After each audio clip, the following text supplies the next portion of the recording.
আমাদের যারা প্রেজেন্টার আছে বিভিন্ন মিডিয়াতে, সাধারণত ছেলে এবং মেয়ে তাদের ড্রেস আপ একটা কোড থাকে, এভাবে তারা শুরু করে। তো আমি এই ড্রেস আপে প্রেজেন্টিং শুরু করলাম। তো শুরু করার পর আমার অফিস আলহামদুলিল্লাহ অনেক উদার। আপনারা নিজেরাও জানেন যে ফেস দ্য পিপল সবসময় উলামায়ে কেরাম এবং মজলুমদের পাশে কাজ করে গেছে। আমার অফিস আমাকে বাধা দেয়নি, এবং আমি প্র্যাকটিস করতে করতে দেখা গেছে আলহামদুলিল্লাহ মোটামুটি 2-4টা ভিডিও যখন পাবলিশ হয়েছে, কিন্তু বাধা আসছে মেইন স্ট্রিমে।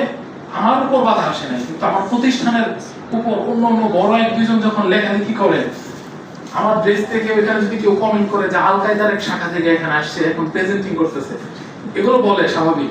এখন অফিস আমাকে কিছু বলে না এবং আমার উপর চাপ প্রয়োগ করে নাই, কিন্তু আমার অফিসকে নিয়ে যখন বড় বড় ব্যক্তিদের হাত থেকে 2-4টা অক্ষর লেখা হয়, এটা একটা পিছুটান কিনা, এটাও একটা পিছুটান। তো শুরু করছি, এখন আলহামদুলিল্লাহ আমি নিউজ দিয়ে